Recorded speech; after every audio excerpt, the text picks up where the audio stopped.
Thriving tech hub. Thriving tech hub. Business climate. Business climate. Less restrictive.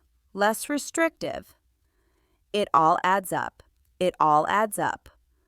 Lower crash rate. Lower crash rate.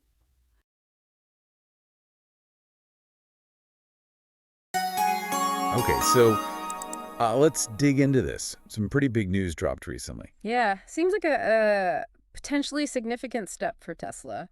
And maybe for, how we get around. Exactly.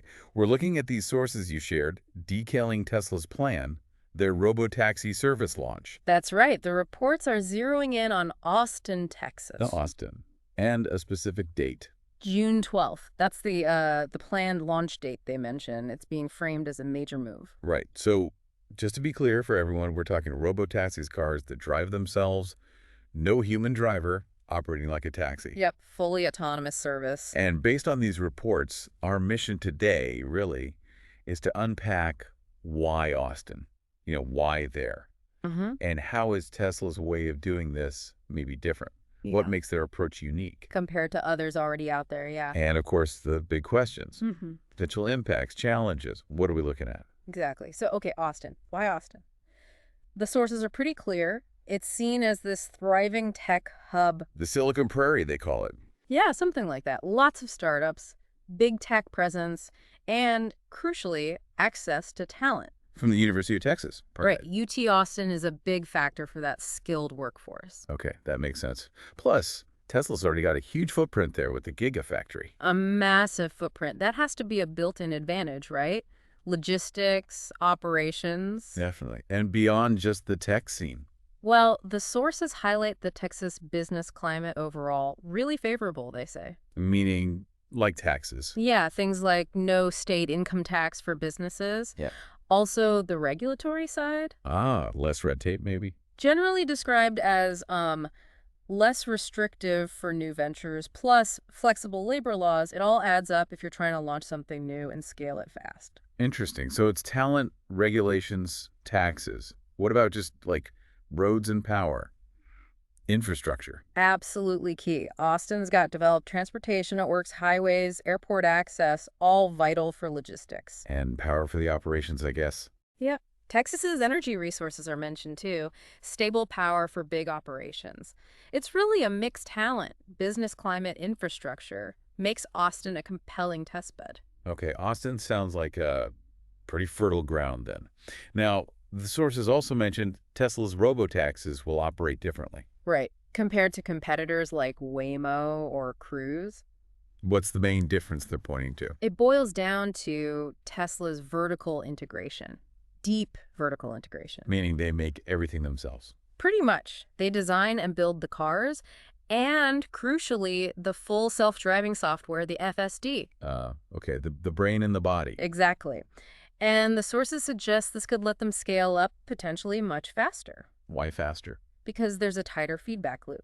Hardware and software development are all under one roof, They can iterate quicker, supposedly. That tight integration. Uh-huh. It sounds powerful. But, with this kind of tech, especially driving people around, safety questions always come up. Oh, absolutely. And the sources definitely flag that. Safety concerns are front and center. What are they saying specifically? Well, the U.S. safety regulator, NHTSA, has reportedly requested detailed info from Tesla. On what exactly? On their robotaxi safety protocols, how they plan to handle emergencies, things like that. And as a deadline? June 19th, which is notably just after that planned June 12th Austin launch date. Interesting timing. So demonstrating safety isn't just for the regulators. It's about getting people like you and me to actually use them. Public trust is everything here. The sources really emphasize this. So what's the bar? How safe do they need to be? They need to show a significantly lower crash rate than us humans. That seems to be the consensus. Is there data on that from others? Yeah, they point to competitors, Waymo, for instance, in cities like San Francisco and LA. And their record. Reportedly, Waymo's data shows their autonomous vehicles have something like an 80% reduction in crashes compared to human drivers. 80%? Yeah. Wow, okay, that's a big number.